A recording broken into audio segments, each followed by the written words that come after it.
की शादी। शशि की सौतेली माँ ने उसकी शादी की तो बड़े घर में, लेकिन पति कोई काम न करता। आप ससुर जी के साथ काम पर क्यों नहीं जाते? हाँ जाऊंगा, लेकिन कल से। आज जरा मैं दोस्तों के साथ घूमने जा रहा हूँ। शशि के 2 बच्चे होते हैं, लेकिन रमेश का हाल वैसा का वैसा ही रहता है। एक दिन, सुनिए ना, बच्चा रो रहा है, इसके दूध के लिए पैसे नहीं है। अरे तो पिताजी से ले लो ना। क्यों? अगर आप में कमाने की क्षमता नहीं थी तो शादी क्यों की?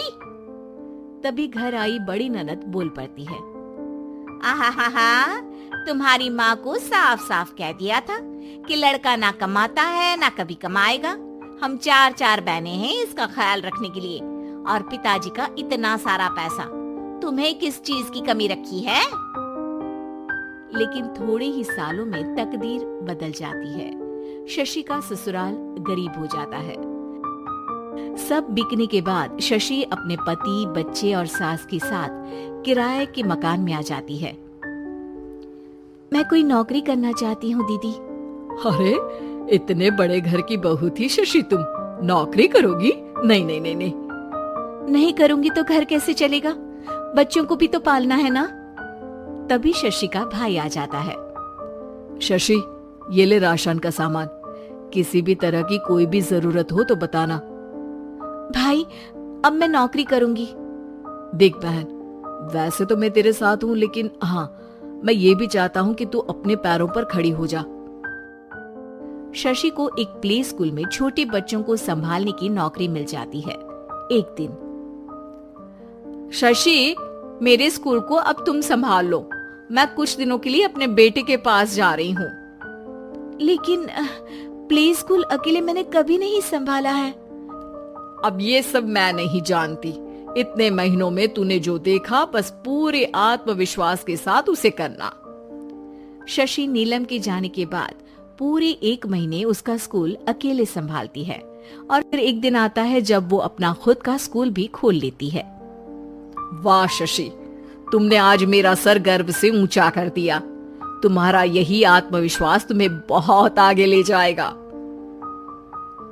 नीलम, बहुत आगे जाने की चाह नहीं है, बस ये छोटा सा स्कूल मेरे बच्चों की अच्छी शिक्षा में मेरी मदद करे, यही मैं चाहती हूँ।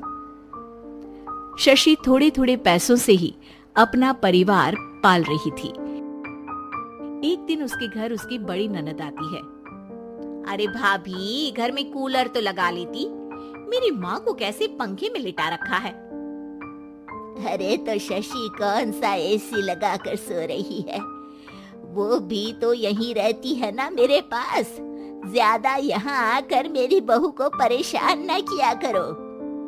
हाँ, मुझे भी शौक नहीं है इस छोटे से घर में आने का। मैं तो बस ये बोलने आई थी कि मेरे बेटे की शादी है तो ननिहाल का जो नेग होता है वो ले आना। हाँ, जितना बनेगा कर देंगे, और ना हुआ ना तो वो भी नहीं करेंगे। तभी शशि बोल पड़ती है, अरे नहीं माँ जी, रीटा घर की बेटी है, उसके ससुराल वाले उससे शादी पर पूछेंगे कि मायके से क्या मिला। रीटा, तुम मुझे सामान की लिस्ट भेज देना, मैं पूरी कोशिश करूंगी कि तुम्हारी हर डिमांड को पूरा करें। अच्छा, मैं खाना लगाती हूँ। शशि ये बोलकर किचन में चली जाती है।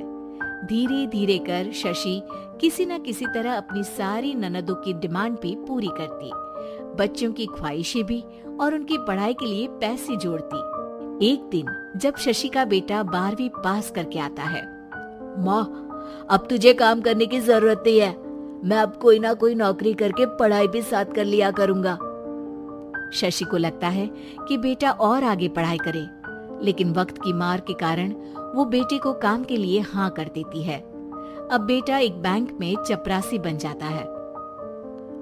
लड़का देखने में तो बड़ा अच्छा है, अंग्रेजी भी पटर पटर बोलता है, फिर चपरासी क्यों?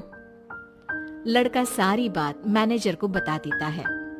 अच्छा, तो मैं तुझे एक मौका देता हूँ, तू यहाँ रहकर दूसरे डिपार्टमेंट का भी काम सीख।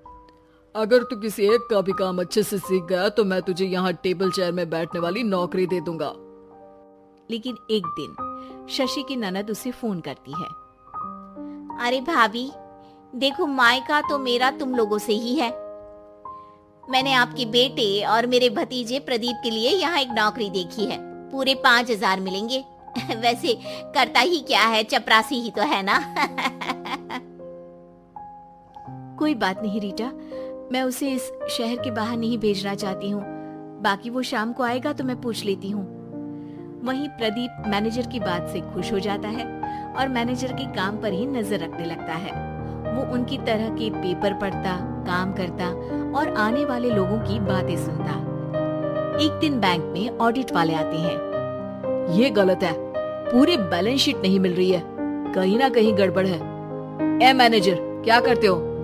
बैंक के पैसों का हिसाब सही नहीं है। मैनेजर के पसीने छूट जाते हैं। तभी प्रदीप वहां जाता है। अब क्या मैं ये बैलेंस शीट देख सकता हूँ? अरे बेटा, मजाक नहीं, जाओ पानी लेकर आओ एक गिलास। प्रदीप मैनेजर को पानी लाकर देता है और फिर ऑडिटर से कहता है, देखिए सर, मैं आपको बता सकता हूँ कि कैसे बैलेंस शीट को आप लोग गलत तरीके से जोड़ रहे हैं। ऐसा बोलकर प्रदीप एक एक कर सारे डाउट क्लियर कर देता है। अरे हाँ, ये तो पॉइंट हमने देखे ही नहीं थे। गुड, कौन है ये बच्चा? तभी मैनेजर बोल पड़ता है, अब हमारे यहाँ अकाउंट में नया आया है। ऑडिटर के जाने के बाद, वाह प्रदीप, आज तो तुमने मेरी नौकरी बचा ली। और आपने भी तो मेरी नई नौकरी लगा दी, अकाउंटेंट की। बस फिर क्या था, प्रदीप ने एक बार जो सफलता की सीढ़ी चढ़ी, बस चढ़ता ही चला जाता है। फिर एक दिन शशि की ननद, अरे भाभी कैसी हो? घर को तो बड़ा ही सुंदर चमका रखा है। अरे बेटी, कैसे आना हुआ? तू तो इस छोटे से घर में आना भी नहीं चाहती थी, कोई खास काम है क्या? अब हाँ, वो माँ, मेरा जो मजला बेटा है ना, वो अकाउंट से पढ़ाई कर रहा है, तो प्रदीप से बोलकर उसकी भी कहीं अच्छी नौकरी लगा दो ना। सास और शशि समझ जाते हैं कि कैसे पैसे आते ही लोगों के बात करने के तरीके से लेकर रिश्ते निभाने तक में बदलाव आ जाता है।